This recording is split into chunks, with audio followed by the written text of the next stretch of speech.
Welcome to Dare to Be Us. Hi, I'm Ruth, founder of The Corner Peach and the host of Dare to Be Us. So, welcome back to Dare to Be Us.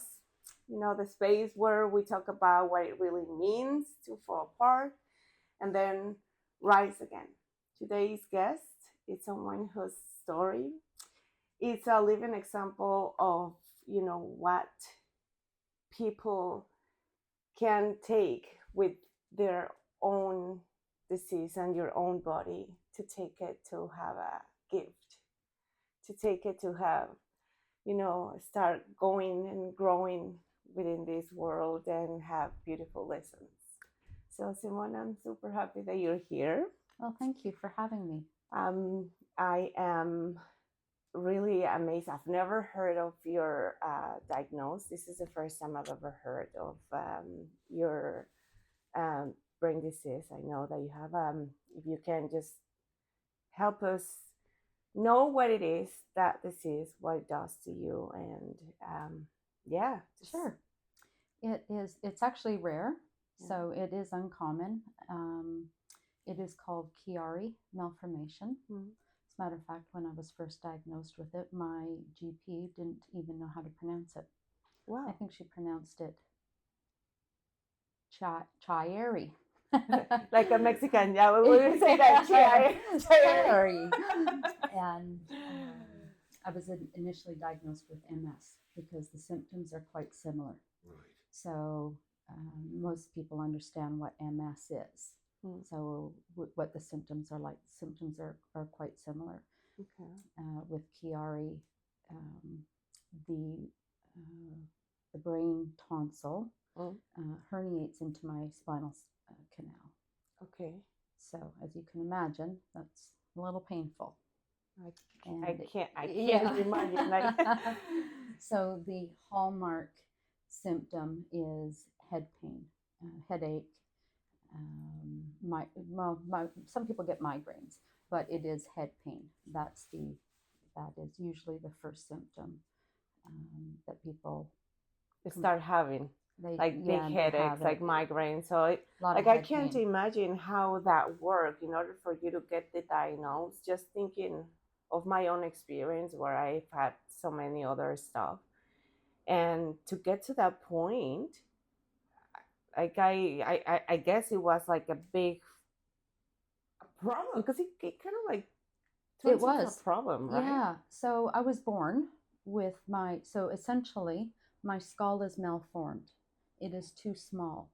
Okay. And even my face, my frame, I wear children's glasses. When I go to the dentist, I have the little children's, the wedges that they put in because my skull is too small. Yes. So there's no space between the teeth. It's very, very small. And so over time, a multitude of things can happen that causes that brain tonsil to herniate even further. And that did happen. There were, car accidents. I was a long distance trail runner, so a lot of that banging and pounding and that impact. And so, a lot of that, caused, further herniation. But I'd always had the headaches, and I had been having MRIs for a number of years, and it was always there. I went back and got copies of my MRIs, and that herniation was there, but nobody detected it because it's so rare. Actually, I want to say it's not rare. It's just rarely diagnosed correctly. Yes. Right. That's important because we really don't listen to those kind of illnesses because I feel sometimes, I don't know if it's me, but I feel sometimes doctor gets to get that diagnosed because there's so much in their ego that it's like, no, it's not. Absolutely. It's not that. It's like, absolutely. I've even had a neurologist tell me, Chiari is not really a thing. And so, as you're familiar with fibromyalgia is not something you can see or touch. You can't see it in an X-ray or MRI. With Chiari, you can see it. Wow. And so when I went back and got copies of my previous MRIs over the last 20 years, it was always there.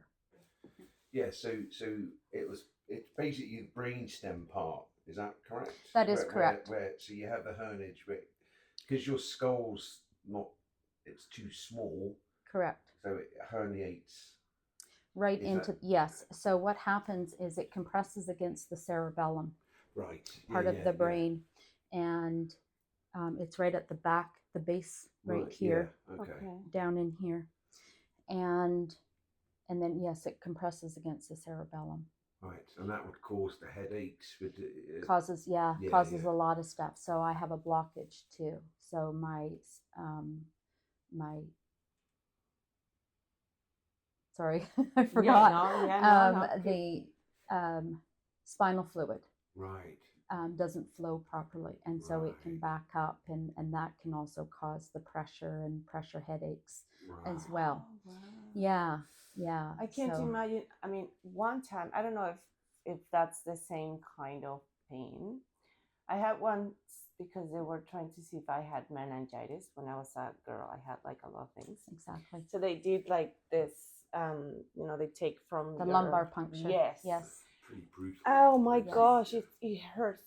Yes, exactly. Sorry, my language, but yeah, can I swear much. when I didn't know if I can swear. It hurts. And the longest that I went with, and I don't even call them headaches, because we all get headaches, and it's not like a typical headache. It's not even like a typical migraine. It's worse. So it's head pain. Think of a wrecking ball in your brain smashing, because it's that tonsil banging. It's like a wrecking ball in your brain. And the longest period of time I went with no break, 24/7, was probably 16 weeks. Wow.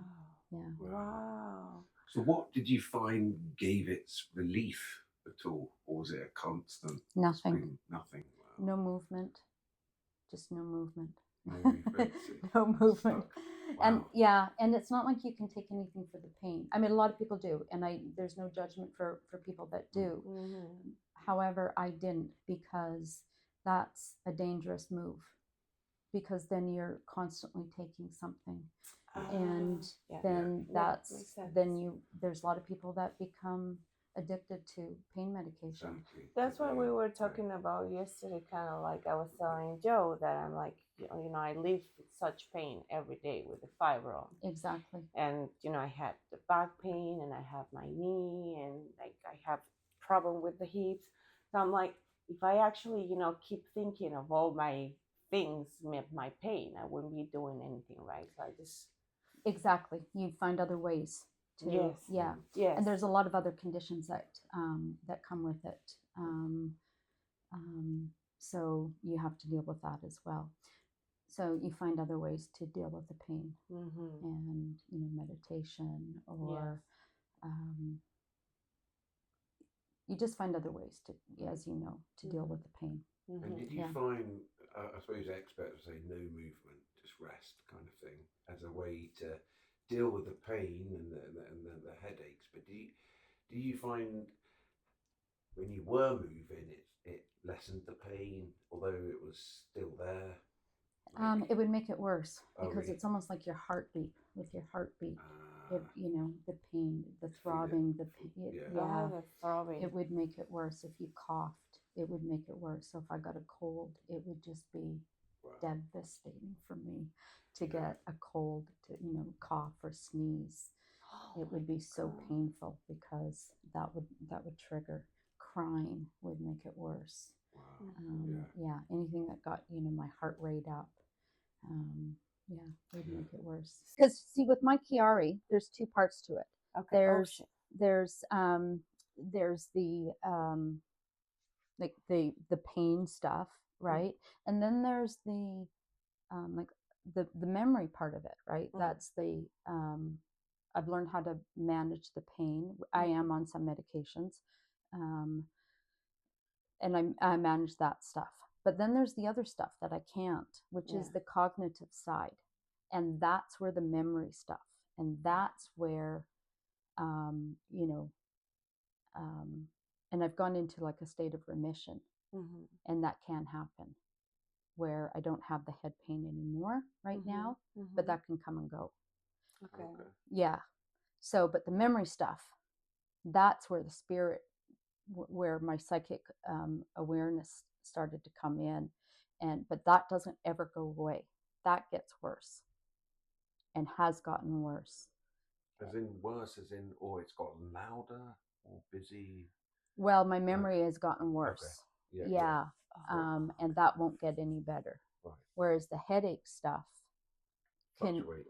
fluctuates. Like it can go into remission and it can all of a sudden come back one day. I'll get little headaches, but not like those 8-12 week headaches.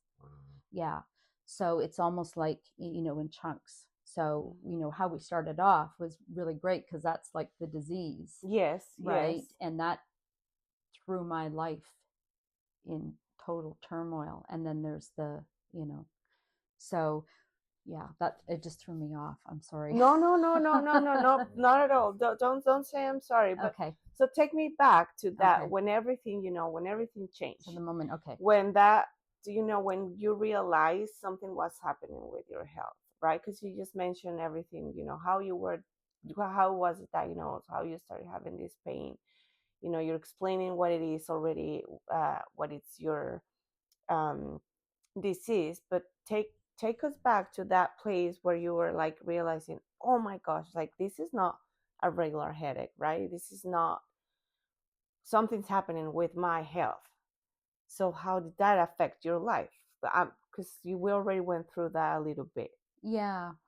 So for me, things started changing very subtly. Yeah.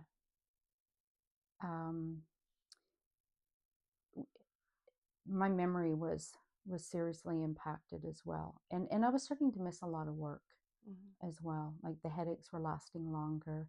And I did take things like Tylenol or ibuprofen, but I was taking them, sometimes 8 or 10 a day, like throughout the day. Wow. And I was losing count. Yeah. To be honest, like. Did you find it helped when you took Tylenol, ibuprofen?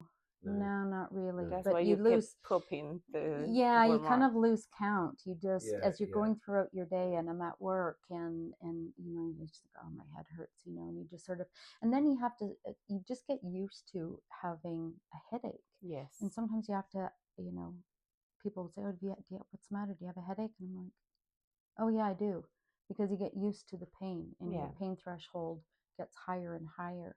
Yeah. And eventually you go, did I just buy this bottle of Tylenol and I've gone through it already?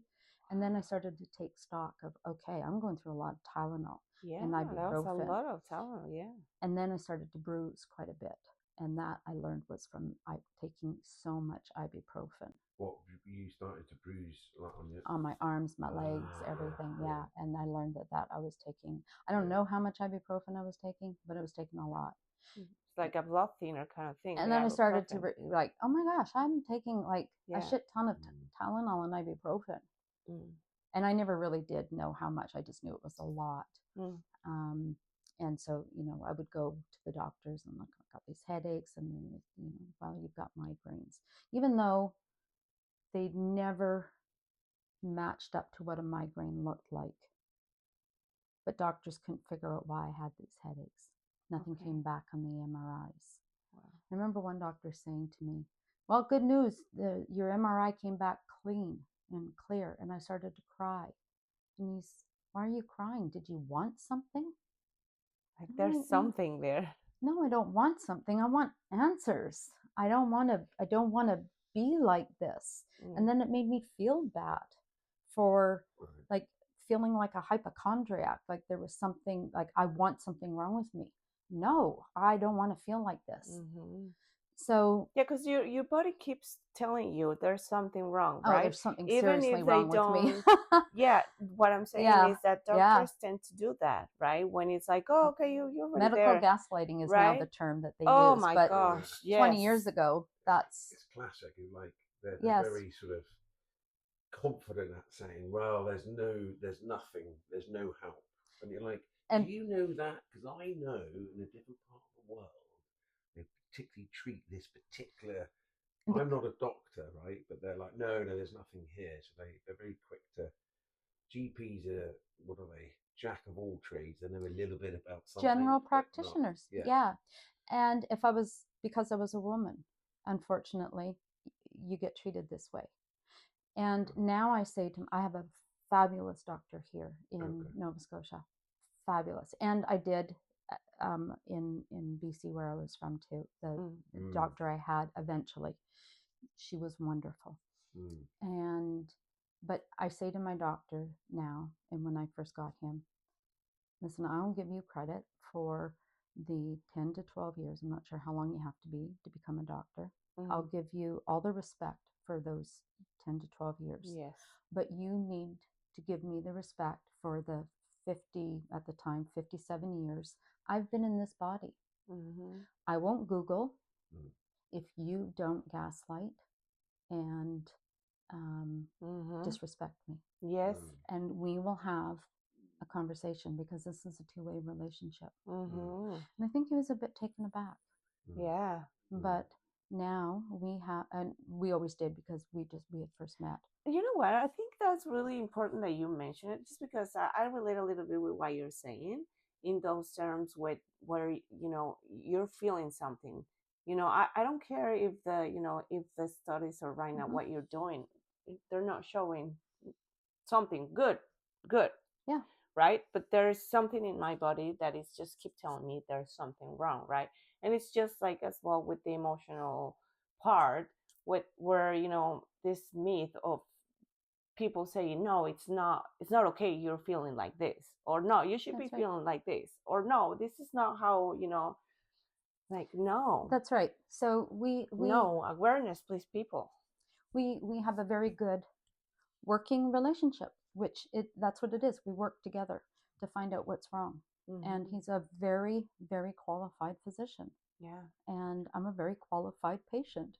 Yeah. I advocate for myself, and I don't Google my symptoms, but I know my condition. Yeah. And so I have to know it. Yeah. So when something is not right, I know how to take care of it, and we work together. Yeah. Yeah. So yeah, I think that's a really human way of saying and doing things, right? I found that in terms of medical relationships, sometimes it's just not as good, and I think that was a good approach, the way that you did it with your physician. And I think that's something that maybe we should take in consideration every time that we go to say, hey, I have this, please. Yeah. And he has said to me, I wish all my patients were like that. Oh, that's amazing. Yeah. So if there's anything that your listeners can take away from that's amazing. that, is advocate for yourself, but do it with respect and be knowledgeable. Yeah. And don't expect your doctor to know everything, because like you said, they are GPs and they're general practitioners. And they have 15 minutes. And I don't know if you notice when you go in and see them, you may have 10 minutes with them. And then they take all your life history. Oh, okay. And I'm like, how do you know me and my family and my situation just within a 10-minute consult? So, I mean, again, it's busy, but it does force you to be an advocate for yourself, to know, and less dependent on the doctors, because we've all been good. Oh, they're the experts. Yeah. And then it's like, actually, we are the experts of our own health. Absolutely. And I come from a generation where we're supposed to respect the doctor. The doctor knows all, and you don't question. And that's not me. But that's having you said that something. But you're breaking that classic. Yes, what is we it? saw that the thing. cycle, or the oh no, that's the authoritarian way of them to say the mold. You're asking somebody who doesn't have breaking the mold of what used to be, and this is a new way of doing things. Yes, you respect me. I'm a physician. I know more than you. No, sorry, but no, but that's not the case. No, they should know like what it is, like having the concept or the knowledge of how generally a human works, but that doesn't mean that every human works the same way. So that's right. So they need to be able to get that ego down a little bit. It took a long And time. Trust yes, me. The fear came long before answers did. yeah. This new way of doing things has only been in the last 5 or 6 years. I went probably 14, 15 years of not knowing and not understanding. The memory. It took Loss you of 14, sorry I interrupted no, you. that's okay. It took you 14 to 15 years to actually know what happened, to get diagnosed with this? I've been diagnosed probably about 8 or 10 years, but I was probably sick for 10 years. But even once I got diagnosed, Wow. nobody knew anything. Nobody knew how to help me. Nobody knew. And then I have that neurologist that said, Chiari's not really a thing. I've been told, run less, exercise more, eat more meat, eat less meat, be vegan, eat paleo, be keto, because keto is a neurological way of eating. Eat sugar, don't eat sugar. Go back to eating sugar. Stand on your tippy toe and turn around and do the hokey pokey and turn around. Yes, stand on your tippy toe. Stand on your head. Whatever. I have done everything. Yes. Lose weight, gain weight. I mean, everything that you could possibly imagine, I have done. Yeah. You are depressed. You're not depressed. You've got some psycho, condition. It's all in your head. Well, it is. Yeah. Literally, it is in my head. Yeah. There's nothing wrong with my mental health. And even if there was, there's nothing wrong with that. There's nothing wrong with that. To some degree, it did affect my mental health. Of course. Because I'm sick and I don't know how to help myself. Yes. My memory started becoming impaired, like seriously impaired. My work was becoming affected. My daily tasks, I was making mistakes, but I had complete and total autonomy of my work. I mean, I did report to somebody, but I had my caseload as long as I did it and I did it well. But I was making mistakes, but I had enough grace that I could fix those mistakes without. So what? Sorry, I wanna know a little bit. So what mistakes are you referring in your career? What was it that you used to do before? I was an investigator, and I used to adjudicate hearings. And with all of that, without saying where I worked or exactly kind of what I did. Yeah, no. But I would have to write legal decisions to support my findings. And these decisions would have to withstand Supreme Court. I forgot the word. Take your time. Thank you. See, that's how this works. Thank you. That's a good example of forgetting mid-sentence, because I start and then I'll forget mid-sentence. So if somebody challenged my decision and my findings, they could appeal it, and it would go through various appeal stages, and the final one would be Supreme Court. And so eventually, I mean, I would fax the wrong places if I was to freeze somebody's bank account. And thankfully, the place that I'm sending it to, they have, confidentiality rules. So, thankfully, I didn't just fax it to somebody's house or something. Yes. But they would, they would call me and say, this is meant for a different bank. So, thankfully, I was able to send it to the right place and nobody knew I was making those mistakes. I would spend an entire day investigating something, and I'd have my notes, and then at the end of the day, I would input it into our computer system and realize I'd already investigated. I'd already spent the entire day maybe the day before.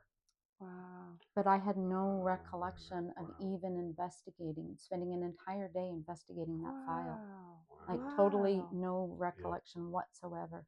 Yeah. Wow. None. Wow. And so you can imagine that fear that would be in me, Mm-hmm. and not like, oh my gosh, like how could I not remember that?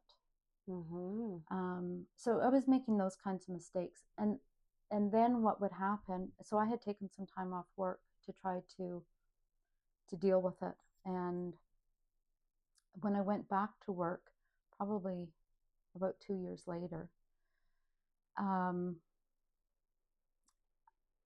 thought I had managed it, and then the memory part, it got so bad that as I was writing things, I couldn't. I'd write a sentence, and I'd forget where the beginning was, or I couldn't even write a paragraph, or my comprehension was really bad, and still is. I couldn't remember the paragraph, or I couldn't write a paragraph, or I couldn't read a paragraph. Okay. And it's still difficult for me. Yeah. Listening is better than reading for me.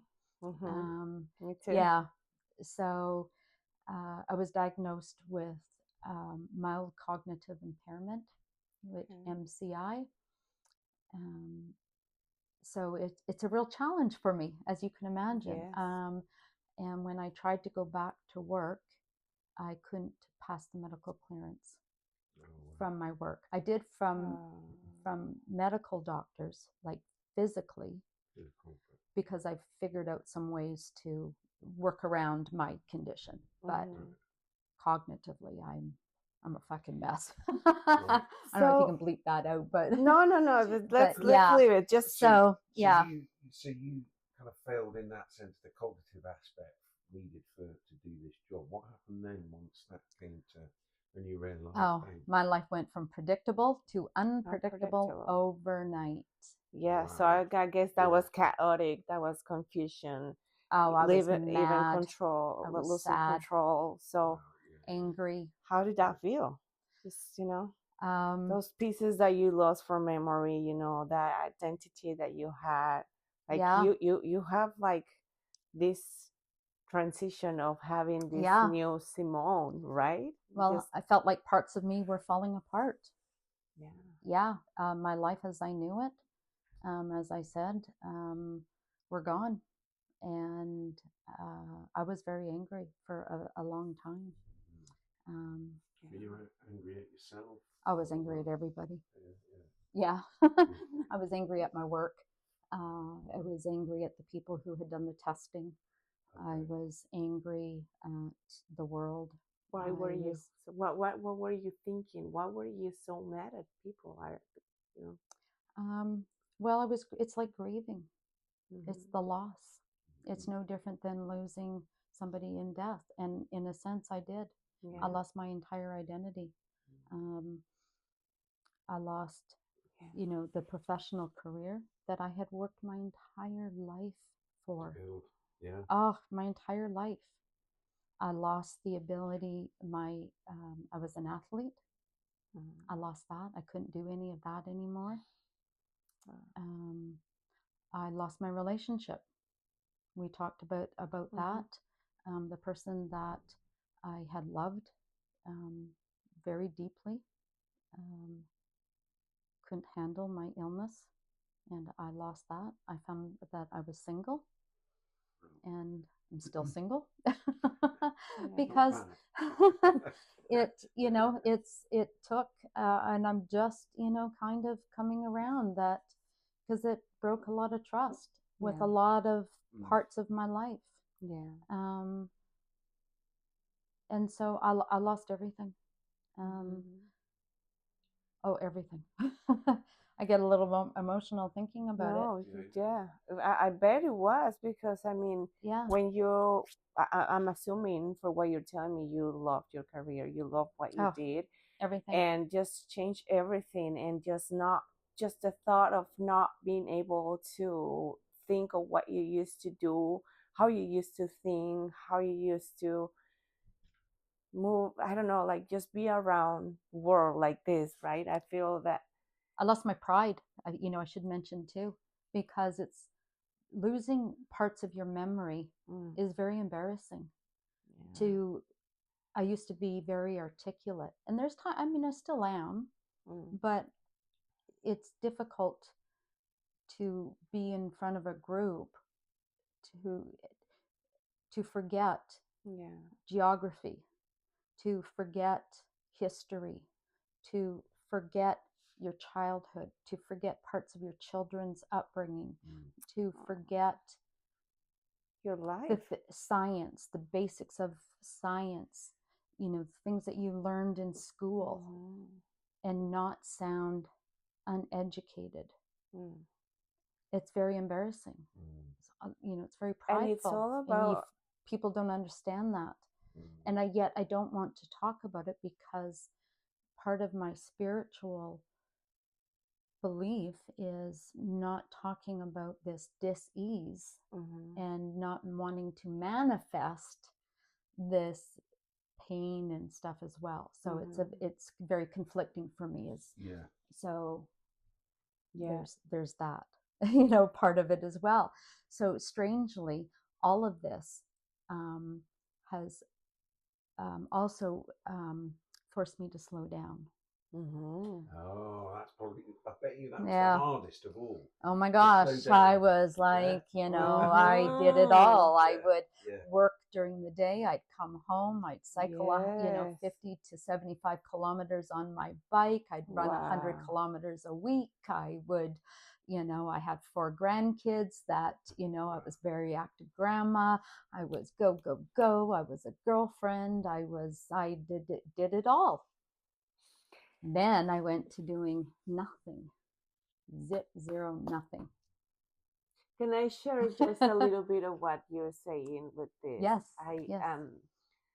Because I think, like, when you're a kid, you don't really think of all these things, and maybe even as an adult, so delve into this matrix, this world, how it's supposed to be, right? You don't really understand these things until you are actually living it, right? And until you understand. And I remember, I'm always talking about my grandpa. He was really special for me. Oh, and he's here right now. That's who it is. I couldn't figure out what was going on right now. I'm sorry to interrupt you. No, that's fine. Thank you for telling me. Yeah. Okay. Yeah. Yes, so he's here right now. Yes. Yeah, and he's always with you whenever you do the podcast. He's so fucking proud of you. Oh my gosh, he's a bit of a spitfire too. So I was saying that my grandpa, with all his accident, he was not able to do what he used to go to do. Being active, he was really active man. I think there's a cardinal there. I don't know why it's not my grandma here, or you're not hearing her, because this is because of her. Oh, well, because she's making her own self known right now. Yes. Yeah. So, so we were talking about you and your life having this chaotic for you, right? Like it's been chaotic, and it's, lost control, and how, being a person that was so active, that, that you have all this life, and it just all of a sudden just changed, and that chaos that you have, how did you work with that? What did you see in that chaos? Oh my goodness. Okay, I lost where I was. Sorry. No, go. Because I can't remember where we got cut off and where we stopped and where we did. And you were saying about how, the grief and the chaos, confusion, loss of control, but also major loss of your identity, the frustration, active, and the frustration. Mm-hmm. Yeah. You have to stop all of that, and then with that, you lost, you lost your partner, you lost. Okay, so that's part we didn't we didn't record. Yes. That part didn't get recorded, or did it? It didn't a little bit. I think we were just started talking about my grandpa because of that situation that you kind of like lost. Okay, so yeah. I did. Your I did identity? say all of that. Okay, Yeah. so what part do you need from me now? So basically, your identity completely Okay.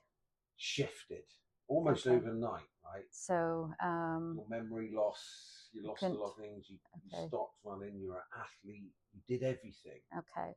And you had to slow down. How was that? Oh, right. Okay. How was And strangely, okay. So yeah, and strangely, all of that forced me to slow down. Yeah. That's where. Okay. So I want to tell you like that to the audience that I'm not gonna cut this just because I want to see and just bring awareness that this is life. This is what happens. This is real what life. It is. This is me every day. It's just, yes, it's every day. And we need to see this with compassion, with love. And it's like understanding. Let's just go, if we have to go slow, we go slow. Yes. Let's go slow. Don't worry about it. The bloopers of my real life. Half the time, I mean, I got Post-it notes all over my place. My life now consists of routines. Yeah. Whereas before I was very adventurous, unpredictable. Now my keys have to go in a certain spot.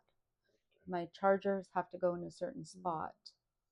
I have to park my car in certain places. Obviously not, actually Spirit takes care of that usually for me, believe it or not. Yes, I do. They take care of my parking. I will always get parking in a very, like I have to park usually at the end of parking spots. Okay. Or in, like when I go to Costco, I always have to park in the same aisle, like or in the same row. And they always take care of it for me. And generally I actually get the same spot. Always. Predictability is now my life. I have lost my car in the most uncomfortable places.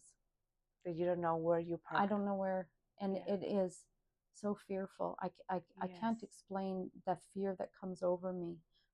I've lost my car in hospitals that have levels, parking. And I get in an elevator and I don't remember what level I was at. And I could swear I would, remember. And the fear that comes over you, it's not knowing where you are. Not knowing what like, happened. Where am I? Yes. I don't know where I am. And I get into the level and I don't know where my car is.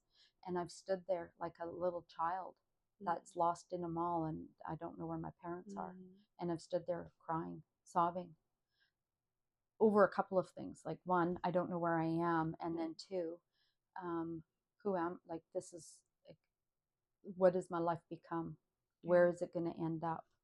And at such a young age, to feel this way.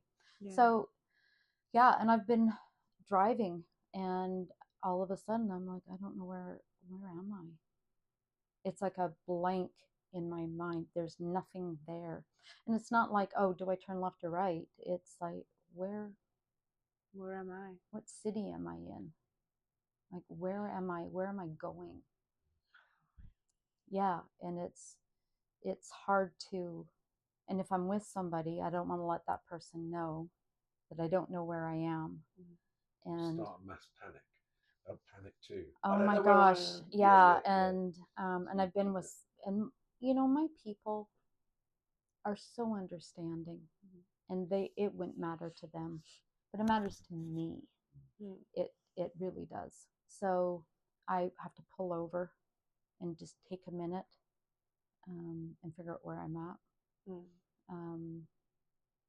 So it's giving into that unknowing. When I became completely 100% intuitive and trusting into that intuitive, that's when I became, unscared isn't a word. But I don't know how, like, More when I no longer appreciated, more became that afraid, you accept, more that's when I embracing. became unafraid. When I no longer became, I can't find the word, but I make up a lot of words and I play a That's lot of fine. charades, No, you know, no, yeah, sounds yeah, like yeah. 2 words.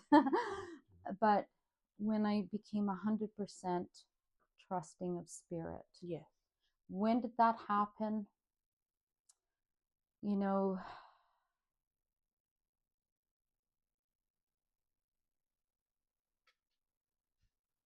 I started my practice almost 2 years ago. I'm 100% trusting of spirit now. I just do. Yeah. That might be strange to some people, but when you live in my mind, it's not, because there's no other way. It's like a trust fall. Yes, it's your guidance. It's what it tells you how to go through life with, I guess, with just. Is it not, you don't have any uncertainty anymore? Like that uncertainty is just gone because you feel like you're back from that spirit, and it's like, I got it. Like I don't need anything else but them.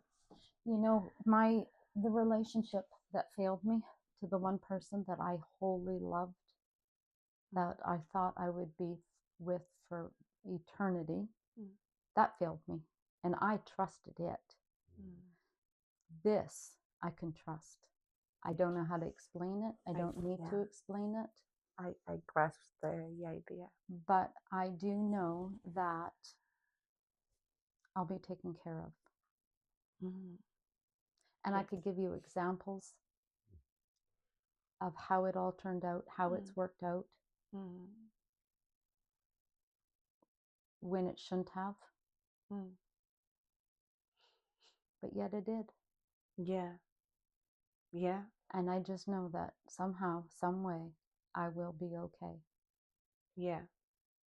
That you have your back, right? Like there's someone always there helping you navigating through your life, through the moment that you are living in that moment. And when you need most, I guess, guidance, because your body, this vessel that you're in right now, Right. it's not helping you, and it's there, spirits are there, and it's like, go this way. And I feel that's even more like, I don't know, I've always have this connection as well, I guess, with spirits since I was a girl.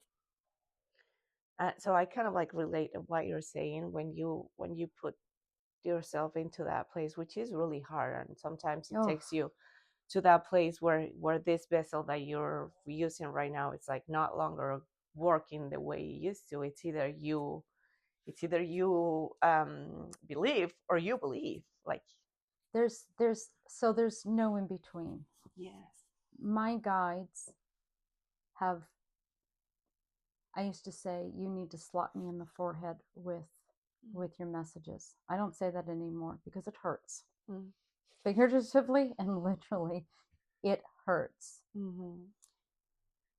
My mind, so I don't know, chicken or the egg, what comes first, yes. right? Yes.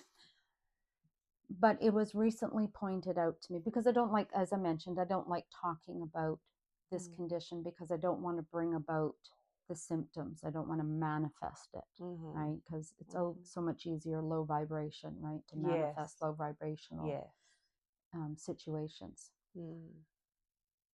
And also because of shame. Because my symptoms, the memory stuff. So I don't like talking about it. But somebody recently brought it to my attention. Don't you realize that this is actually your gift? Yeah. And I never thought about it that way. Yeah. And she helped me, she had more faith in me. She saw more in me than I did. You did. And I realized, oh my gosh, this has been my gift. Yes. We're all given a gift. Yes. there are a lot of light workers in this world, and there are a lot of psychic mediums, and this world needs so many. We're in a huge spiritual awakening right now. Yes. And we all are very different. Mm-hmm. My gift, as she pointed out to me, is the loss of my memory. Mm-hmm. And I've said, and I'm going to admit openly, I have to refer back because I don't remember Yeah, go some ahead. of the great things that I have said. Yes, go ahead. But I said, what if the thing that was meant to destroy me was actually my greatest teacher? Yes. I can come up with great things. I just can't always remember them. And so, when did that question come real for you? I don't remember. Okay, I'm going to get tattooed on my forehead, which I always say. And I think I need to forget that I don't need to be perfect. Yeah. And that I'll be taken care of. But so in realizing that this has been my gift, that the loss of my memory and being able to remember things, one of the reason why I can do this, I can be in service of others, because that is the real gift, is being in service of others, helping others heal, and spirit just drops in and shares, and I'm just a conduit of these messages. I don't need to remember it. Sorry, I want to interrupt you. Sorry. Okay. I was going to say, before that, where you just mentioned it's actually meant to destroy us, the diagnosis, it's a label. How helpful was it? Sometimes it is helpful, but anyway, but it was meant to destroy you, but it didn't. That's where something changed in you, where it became a gift. In what way? How did you change from thinking, okay, my memory, I don't have it, it's a problem. Most people, it's a problem. But you've now embraced it as this is a gift. In what way? Is it nice not being able to remember the details of things? Would you get caught up in the details prior to that? Like, do you know what I mean? Like being an investigator that you were, like how much time, the details would really matter. And then all of a sudden, it happened and you were sort of, you struggled with the details. But at the same time, the details doesn't matter because it's a gift to you. So does that make sense? Yeah. So my guides are helping me here right now. Yeah. I'm an interrupter, and I interrupt for a couple of reasons. So do you remember when I explained when with my work, I couldn't write paragraphs and I couldn't remember paragraphs and stuff like that. So in conversations, and I can tell my guides are here with me now because my face does something, and it's a symbol that they're here and they're sort of like taking over a little bit. I interrupt so I don't forget what I need to say in response to what you're asking me. And so it's much like that paragraph. Like you say a lot of things, but I've already forgotten a lot of what you've said. Yeah. So I interrupt people so that I don't forget. And so my guides, and I'm like, oh, okay, don't forget what he's saying. And then I lose track of what you've said in order to try to remember. Yes. And my guide, I could hear my guide saying, don't worry, we got you. Yeah. We'll let you answer that question. We'll help you answer it. Yeah. And I'm like, oh, thank goodness, because I'm shit. Who relates to that? Because I'm relating to that. Like I'm always doing the same. So sorry if I interrupt as well. But I just realized this. This is the first time this has ever happened to me, where my guides have stepped in, because this is, and so this is a really good example of how I can do this work, where I don't need to worry about trying to remember things. So I actually don't really remember all what you said, because Yeah. that was a lot for my brain. Yeah, yeah. But my guides are going to answer this question for me Mm-hmm. in Mm-hmm. a way that, and so I'm just sitting here in awe right Mm-hmm. now. Mm-hmm. Yeah. And I'm very grateful. Yeah. So I don't need to remember everything. Prior, I would have to remember everything that you said Right. and sit very politely and listen to everything that you had to say and not interrupt. And I would have to keep all of that in my head. I don't have to anymore.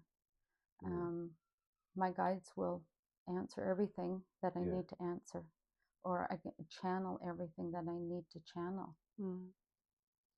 And my mind can stay empty and it can stay open, and I can hold space for people that need to share with me whatever it is that they need to share.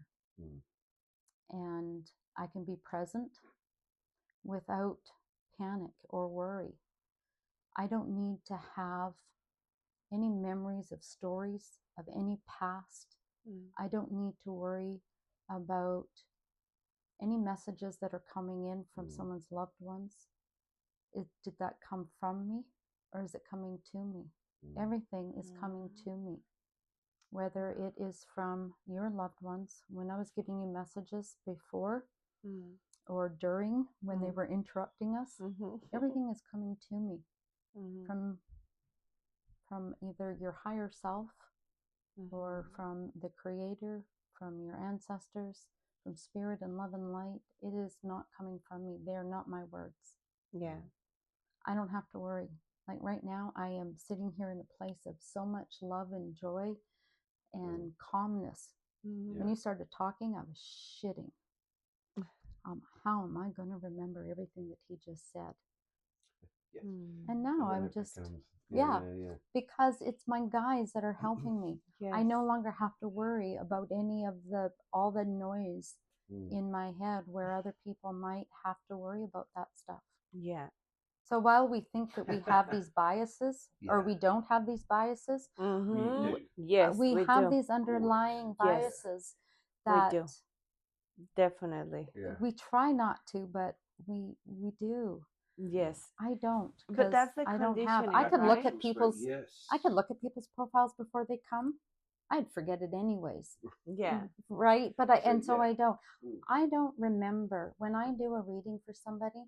I don't remember it afterwards. There's parts that, like, obviously when I read people, they're so profound that I will remember, because either they're funny or they're amazing readings. Their stories are amazing. I'll remember. There's a lesson there for you as well to learn, right? Yeah. Oh, every reading I give, there's always a lesson for me. Yes. Always. If there's a psychic medium that do readings and they don't listen to that message for themselves, I'd question that. Because there's always a lesson. There's always a lesson. Yeah.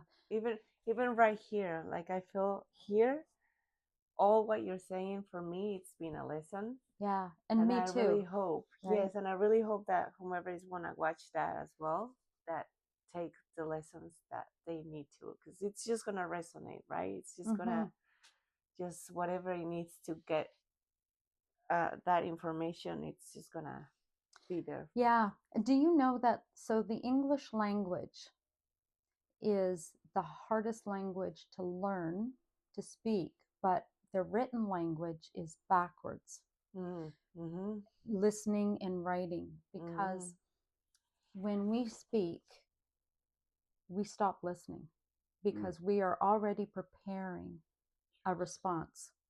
Whereas any other language, you have to listen and wait till you get to the end, because it's at the end where we get all the information. So you have to listen. Then when you get to the end, you get to the gist of it. Yes. Right? So yes. I don't know how that's relevant. I've lost my train of thought. But the thing is, listening is a real skill. It's not always done. To be a lot of it listening, because like you're saying, in language, and you sort of formulate the next question, or like, oh, that's interesting, but you don't necessarily listen to the full story, and then yes, interesting. Yeah. So let's go back again to that question of What if what was meant to destroy me was meant to be Yes. my greatest teacher? Sorry, yes. Yeah. Yes.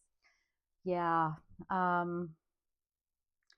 find that very interesting, and it goes back to there are no mistakes in life, just lessons.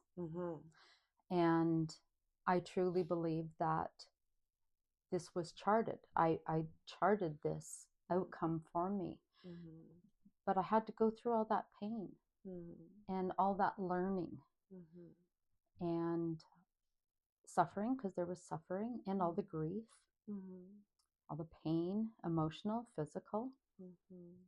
And we don't go through lessons and traumas unless there are lessons so that we could help other people. Yes. And to yourself first. Right. I can't experience this. I can't help other people if I don't experience it myself. Yes. To be an empath, you have to experience other things firsthand. Embrace it. Feel it.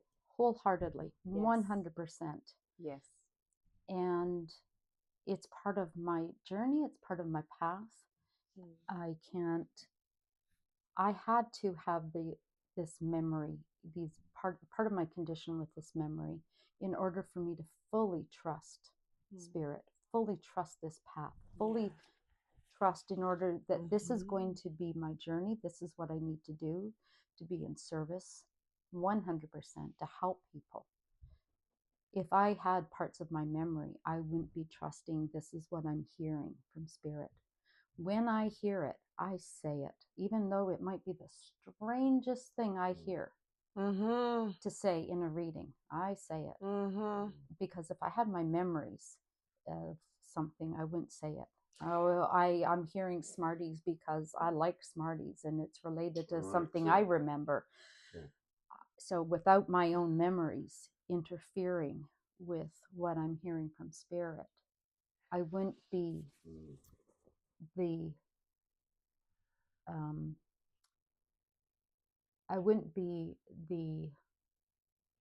type of reader that I am to my clients. I want to ask you something.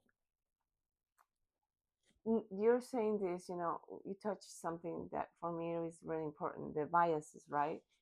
Because I'm pretty sure that bias that you had before you're diagnosed was totally different of what you have right now.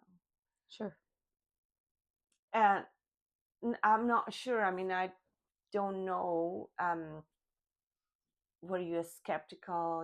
That bias where you were skeptical, and there's like it was hard for you to actually say, well, this is real. Like, there's something beyond of what I used to believe. Like, I don't know if you had at some point that question, or I don't know if I'm making myself clear with this. Oh no, question. I understand what you mean. Yeah. I've always believed in that higher power. I've always believed that, in mediumship. I've always believed that. Okay. Yes. The biases that we carry, though, are real, and we still carry them. Whether and I still do. I'm human. I have an ego as well. Yes. It's what I always try to be aware of my ego, because I am human. Yes. And there's the ego, and then there's the divine, and we have to check in with our ego side to make sure. And the fact that we're checking in with our ego side is good. It makes sure that we are still working with our divine. Yes. And there's that the ego doesn't necessarily have to be in a negative way, right? Like, because ego could be really healthy as well, having the ego. We do have healthy egos. That's right. How we are, how we interact with the world. In my job, that sort of how you present the professionalism. It's not ego. but it is attached to it. But Yeah. there is also when the ego gets out of control, it controls you as opposed to you manage it. Go, oh, that's my ego. My insecurities are coming out because I feel threatened by someone else's success in that sense. And it's that little bit of awareness and realize, oh, that's my ego, but we all have ego, you know. And it's sometimes it's that's a really good topic, and yeah. that's really good, and I'm glad that you brought that up, because it is human nature, even for myself as a psychic medium, to compare myself to other psychic mediums. And it happens, especially for starting out. I always kind of refer to myself as a baby psychic, because there's so much for me to learn. And I'd be remiss in saying that I knew everything. I'm so far from knowing everything. I just learned something moments ago, and I'm constantly learning, and I have to show myself grace too.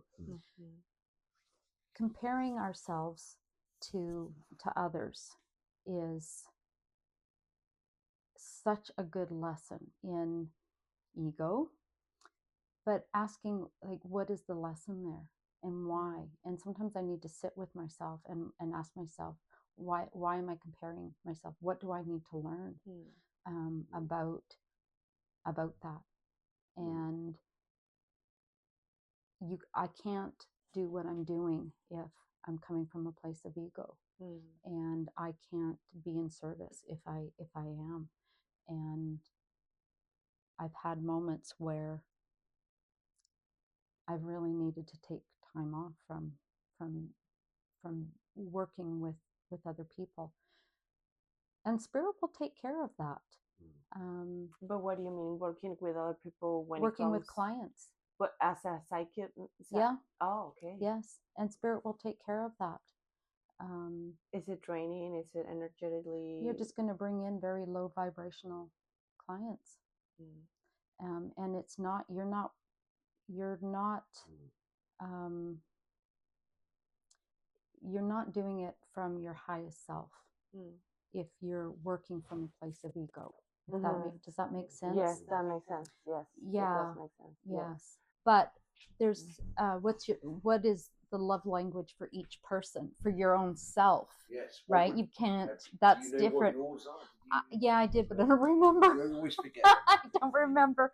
But we talking back about the self-care, and it's more so self-care is also self-affirmation and saying it. So when I was at my healers yesterday, and how was that? Just affirming self.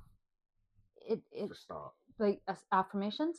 Yeah, self-affirmations. When you go, oh, I'll practice these. How was it? I haven't started because you I haven't just started. oh my goodness. I mean, realized that with what you say with Okay. your friend, right? I just learned this. I just learned this as part of the self-care yesterday when I was at my Okay, healers. good, However, good. I have. Wow. I mean, I have done it. I just didn't know.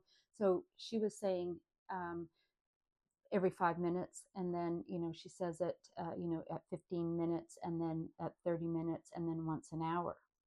And then she also looks at a picture every I think every 30 seconds, and she has pictures in her office that bring her joy, and are hits of dopamine, and she looks at them, and that is part of her self-care game, but it's also, so I have meditation.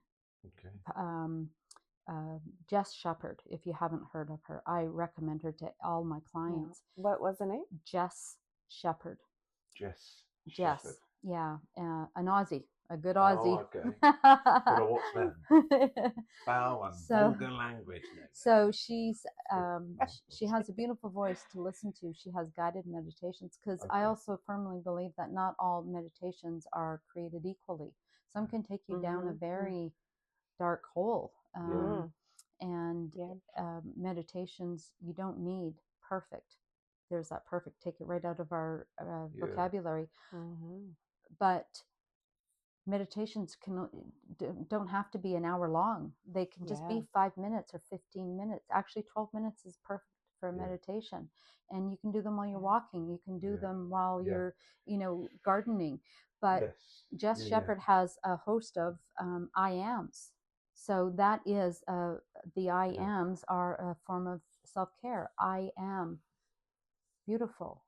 I am abundant. I am grateful. I am kind. I want to be abundant. I am. You are already. Yeah. You are I already. am kind. I am resourceful. And so if you can't think of your own I ams, she has them for you. And they're great for when you're walking, because she says them and then leaves space for you to repeat them in your mind. And so when I'm walking, or when I'm driving, or wherever I am, even when you're sleeping, to have them turned on when you're sleeping. And so affirmations are really important, and you can get them if you can't think of them yourself, and eventually they will become part of your language. Yes. So there's the important part of self-care is to find something that you can do wherever you are, that it doesn't cost money. It is not weather dependent. It is not dependent on anyone else. It might include a bowl of blueberries or something, but what happens if you don't have any blueberries and you need a hit of self-care? See, I've learned that. Before you go there, a couple of ADHD people that all need to say something. Trapped on a desert island, and you've got 3 self-care things that are important for you. What would you take? Only 3. Only 3. It's really hard. No, it's not. What would your number one thing that you? I would take grounding. And what does that look like for you? Okay, so I can teach you. We can do one in 30 seconds, 5 seconds. Let's do one in 5 seconds. You can do it anywhere you are in a lineup at Costco, in your car right now. So all you need to do is just take some breaths, and they can look like however you need, and as long as you need them to be. Eyes open, eyes closed. So if you're feeling anxiety, or if you're picking up anyone else's energy, right? I challenge anyone that says they have anxiety not to take away any medical diagnosis of anxiety. However, are you overstimulated by somebody else's energy that you were taking in, or is it anxiety? So think about that. Anyways, so all you need to do is sit where you are, and if you can, put your feet on the ground, and if you can, I always like to do hand over heart with your eyes closed, and take some breaths in, and picture your feet, bare feet, in the forest. And after there's been a nice summer rain or mist, and you can feel the dirt and the moss between the toes of your feet. And I want you to imagine the roots of the trees wrapping around your feet and your toes, and going deep, deep into the earth's core. And I like to imagine the roots of the trees to be gold. And as they're going deep, deep into the earth's core and rooting me.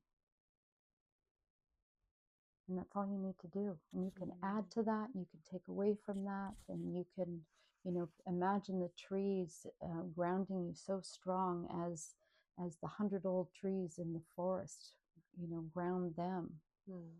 And that is all you need. So you can take that wherever you go. So I will take on a deserted breath work kind of. I don't do a lot of breath work, but it is included. Just a deep, but breath work is great. Focus on your breath.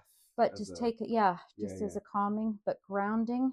I want to take my meditation, and you can make that up wherever you go. Good. You can speak to yourself. Right. Grounding, they can be one of the 2, so that can count as one. So with the meditation, is there a sort of certain time you like to achieve? And I know I'm like, every day I'm going to do it for half an hour. Oh, yeah. Do I do it once a week? You know what? Take away these. I like to, I want to get to that point. And again, it doesn't have to be elaborate. I don't have to be hitting a tambourine. I don't have to. It's just literally quiet.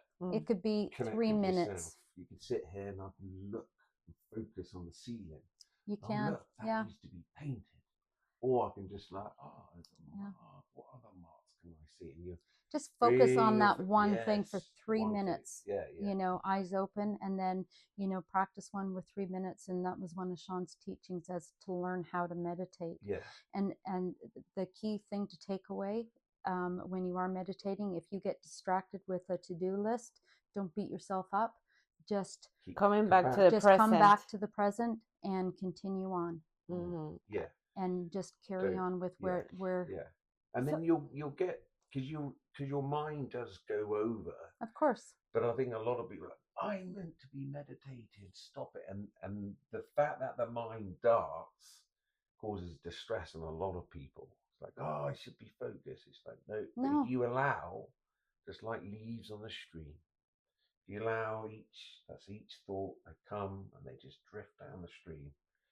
And it's like you're in that wonderful, you're not attached to any of them. You're just like, oh, wow, there's a big dump of leaves that's busy. It's Sometimes good, yeah, it might getting be, you're thinking but about. Get into that, I call it sort of that void space where you're not fully associated with your thoughts. You're not fully connected with your feelings. You're not your feelings. You're not your thoughts. You notice, oh, I kind of feel sad, or I feel numb. I've got these thoughts, and they just pass. They just pass through. That's great meditation.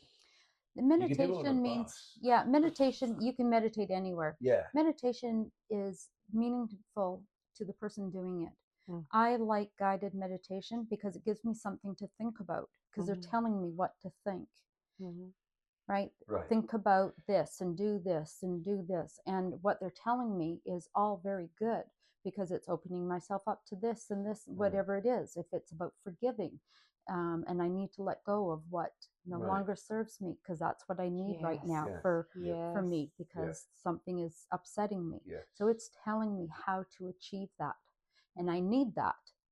So I listen to a lot of guided meditation, and then, but what I like most is the binaural beats with meditation and the frequency. So I have Alexa, and I'll say, listen to frequency 963. That is what because it covers off all the different healing stuff. And when I'm doing readings, I have that playing in the background very quietly. When I go out, I leave my dog at home, it's playing in the background. When I'm at home, and I don't want to listen to any particular music, that's in the background. Why 962? What's that? 963. Sorry. That's okay. I don't know what 962 is. I understand why. I need a toilet every time I listen to it. No, you don't go. Yeah. 963. Sorry, 963. 963. And what is that frequency? So with Alexa, for some reason, when I ask her to do that, it says playing Nikola Tesla, frequency 963, and it lists off a whole bunch of other frequency, and it covers off chakras and healing and all sorts of frequencies of healing and clearing and just a whole bunch of them. And you can look up specific frequencies for meditation, or just stuff playing in the background that while you're going about it, and you're meditating whether you realize it or not, while you're cooking, while you're cleaning, even doing toilets, your mind is off wandering and you get into a flow state when you're knitting, or even reading, and it's playing in the background. You're not aware that you can actually do two things, and that is meditating. I want to ask you something, just because we've talked about a lot of meditation and just the way I'm guessing people kind of like have, or maybe is thinking or questioning how I can do meditation, especially if I'm so busy. And like he's saying, I'd like to have more meditation and I just don't. And you're saying, well, maybe you are already doing it and you don't even know. And I'm saying this because I'm a person that connects a lot with music. For me, music is my way of showing love. So when I dedicate you a song, it's because you mean a lot to me, because that's just like just the way I connect and just give love, even to myself, right? Yeah. And so I've seen and I've noticed this where I'm giving and nurturing myself and giving that meditation throughout listening to songs. When I'm singing, when I'm, like when I'm doing that is when I feel that I connect the most. So do you think that's kind of like a meditation, that it takes you to that? Just like it makes the same, I guess. I don't know how to word this. You're wording it just fine, and absolutely. Okay. I think it's subjective to the person, and what do they receive from it. Okay. How does it make them feel? And you just described exactly what a lot of people would say. Yeah. It makes them feel. And if somebody tells you that meditation must consist of these components, then I would say, you're wrong. I don't know. Yeah, I mean, who am I to say that exactly. somebody is That's wrong? that But was my that question, goes against what right? I just said to you. But no, if it brings you joy and it brings you insight and it takes you to a place of love, then you've just accomplished what a lot of people are trying to get in a traditional way. Because through and I remember traditional methods. Yes, exactly. And you're doing it. Now So that you're saying this, I didn't have this like I wasn't aware of this maybe, but I think I've done it through all my life, and I know why it's so important, music, and that's how I've always kind of like be within me and just be in touch with myself and what I want and what I love, and maybe that's why I've been so like a rebel all my life, because that's just the way I do things, how I connect, right? Right. Music is also part of is in your cell memory from previous lives. Right. Like every time we come into this earth, there's part of our soul that with each life, and that stays in our cell memory. So you've got a huge connection with music. Huge. Like in past lives. Yeah, it's something that I haven't been able to really put into words. I just heard that you're like a composer. I feel like you were a composer in a past life. Makes sense. Yeah, and so music is a huge connection for you. You draw a lot of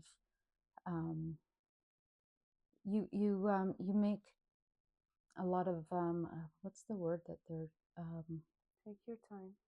It's like I'm just trying to hear what they're saying. It's very poetic, I think, is what they're saying. Do you write music? A little bit. Yeah. Okay. Yeah. Or do you even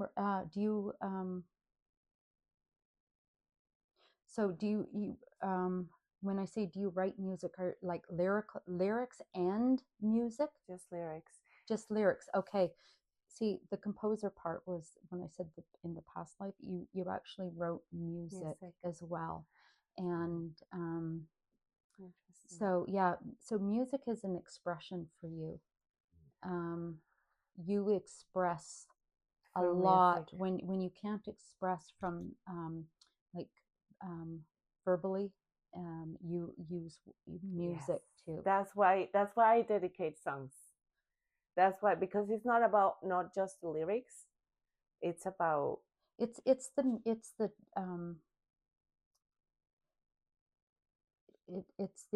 The notes. The notes. That's what I'm trying to say. Yes, because they're doing this when with me. I sing, the notes. When I sing, it's the tone. I feel the notes. Yeah, it's the tone in the music that it's both, but it's very it's the tone a lot too. The lyrics just add to it, but the tone speaks to you. Yes. Yeah. Yes. Music is very much in your cell memory, and it's something that, like I say, it's something that it's always been there with me, and it's fun. Are you musical as well? Yeah, music is very much a part of, you guys connect with music together. Is that? In a way. And water. What's with the water? Me, water. The water. What's with the water? There's a lot of it around. That's why I'm laughing. I'm a lot of fire, but there's a lot of water around. It's like I'm water. beautiful. But I love water. Okay, because I just heard water. I'm water. And I'm almost like, okay, this is going to sound weird, but I've long learned to say what I hear and stuff. But do you speak into water? I do. Okay, yeah, and you speak. So have you actually speak a different language? That's not. So is it like light language? Yes. Okay, yeah. It's vibrational. Yes, so yes. when I'm out in the ocean, it's very. And it ripples. Oh, shit! I run my Holy hands shit! over You are so powerful. Holy fuck! He is what really it means. powerful. And I stand in the ocean waist deep. Cold, but I just acknowledge it. Okay. It's like beautiful. Let's do this together. I'm not even asking. I want to communicate. I want to be able to. So do you use your hands in the light codes and stuff, and do you speak it, or are you uncomfortable speaking it? It's very primal when I speak it. Okay, I want to share a song with you. It's I'll do it afterwards. And it changes. Because that activated my light language. It's very. I'm like, ooh, this is intense. So when you mentioned about music activates, is it cell memory? It's in cell memory. So it's in our bodies, in our cells. It's the memory that, because parts of our soul, it's fractional, that comes with us in each lifetime, and so we music can activate that. Yes, and the reason being is just I've got these tracks and they're very tribal drumming, like. Yeah. But it's activating something in me. It's like it puts me into I see visions. Like right. So you do practice shaman. I can connect you with somebody that does shaman. I'm learning to. I realize. Yeah, she's a shaman. She's a shaman, and it's just very. It's so intense. But I feel like I go in a. If you practice the different worlds. Okay. Yeah. Conduit of whatever. Okay. And it's very intense. So I haven't done it, but I know of people, I've heard people talking about doing it. So getting water, whether it's in a bowl. Okay, so they just showed me a bowl. So get a bowl of water, speak into it, however you need to, want to, and then freeze it. And then the water, and I'm initially... We've done it. Yeah. Oh, you have done it. We've done it. Okay. We've tried, but it's been. Well, initially I saw a smaller bowl. Yeah. But then you need a bigger bowl. You need something big, like oh yeah, because you just got so much. Mm-hmm. There isn't a freezer big enough for all what you need to. Really? Yeah, like if it like in the winter time, if it gets cold enough to freeze here, try it in a bucket. Yeah, and then let it freeze. But practice, so get a bigger bowl and put it in the freezer. Okay. And do a bigger bowl, because there's a message for you in this bowl, and only you'll be able to interpret. You will understand. It's not going to make sense, but if you meditate on it, you will hear the message. Yeah, that's what they're talking about, the water, and because I just see these ripples. Challenge and done. Okay.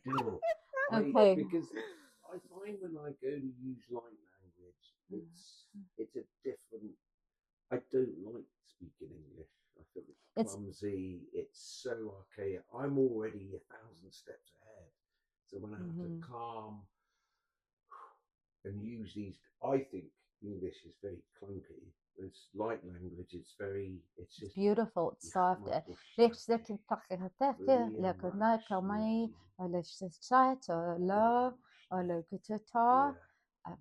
It's the first time I've ever done this in front of anybody.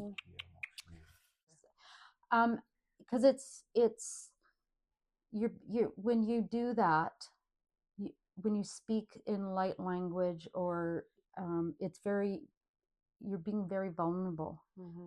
And quite aggressively, I'm excited. Yes. Yeah. No, it was good. It's very vulnerable, and but I felt very comfortable sharing that. And obviously, I was meant to share that. Yeah. I've only done it on my own, but a friend of mine shared this song with me, which I'll share with you afterwards. Light of My Grace is the name of the song, I believe.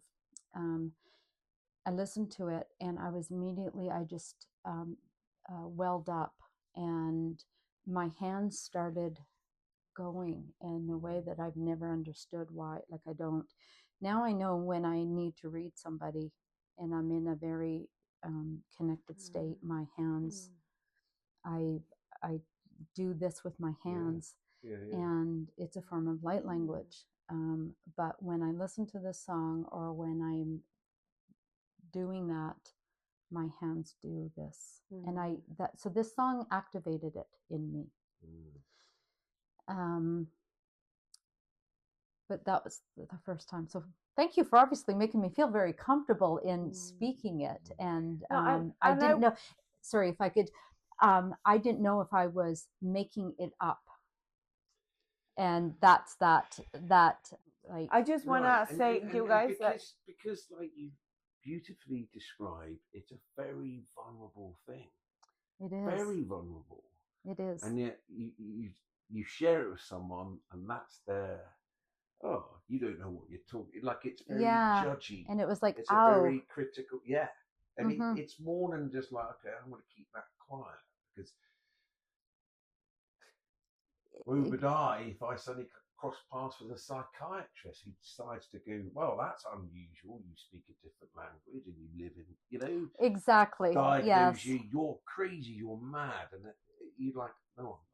You mentioned someone that it's a numerologist. Yes. Okay. Yes. Is it Anne? Anne Perry. Okay. Yes. She's a renowned numerologist. She's actually located here in Nova Scotia, and she's a published author. Actually, her book comes out November 19th. Oh, wow. Yes.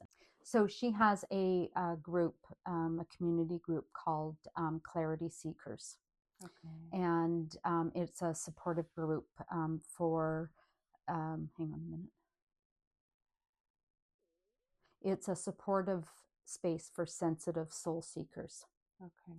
And seeking clarity. And okay, let me start that again. So Anne Perry has a group that come together, and it's online, and it's a group for sensitive souls that are seeking clarity for spiritual growth. And she has master teachers, and she recently asked me to be one of her master teachers for psychic mediumship. Wow. Yeah. So I think she has more faith than me than I had in myself. But I gave my first class. I think it was last week, and so I'm going to give that a try. Okay, that's amazing. Yes. So you're gonna be teaching as well, and you're gonna be giving courses and everything. So that's something that we have to talk about it, because people is gonna be wanting to know. Like, there's a lot of things that people can learn from you, from your courses, from Anne as well. Yes. So you have to sign up through Anne's. Let's put all that information. Okay. So I'll have all the information. I'm gonna ask SImone to put that into the comments, so you guys can go and look and just click on it and submit, or I'm guessing sign up, as you were saying. And well, I gotta say thank you. We have to wrap this up. Yes, we're gonna have a second episode. Thank you. I'm so looking forward. Maybe 3 or 4. Yeah, what it doesn't matter. Yeah, let's just have a monthly. Let's have a monthly. I love that totally idea. Down for having a monthly I love that teaching idea. session. I love that idea. So I'm learning lots too. I'm like, tell me more. And I'll tell you this later when we wrap up this. But still, it's not a coincidence that you say that. So when we finish, I'll tell you a little bit about this. But for now, thanks so much. I gotta say, I'll see you guys later. I hope that you guys learn a lot. Here's my co-host, Joseph Flower. We are going to tell you later what we're working on. We are working on some really pretty exciting stuff that it's going to be connected with the podcast. And with this, it's kind of like, for me, this is like a big sign saying yes, go for it. And so I'm super excited about this, because we are all, this is what the podcast is about: to learn, to be present, to spread the word of love, light, and just thank you so much, Simone, Thank you for having me. I'm very grateful. Thank you so much. And yeah, you want to say something? Say thank you, and I use this space to practice the art of listening. I really enjoyed listening to your story, interrupting you. See, for me as well, it's a lesson, because sometimes he's giving me that lesson a lot, where I want to keep talking and he just keeps talking, and I'm like, okay.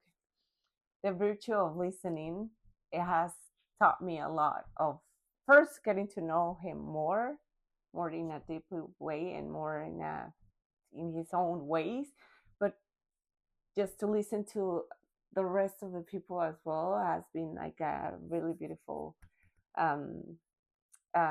learning lesson for me. So, but now you know why she interrupts.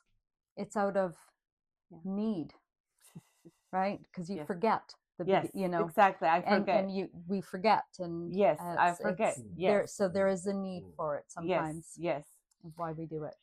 Okay, well, so thank you so much. Appreciate it, and remember, guys, dare to be you, dare to be us. Okay, bye.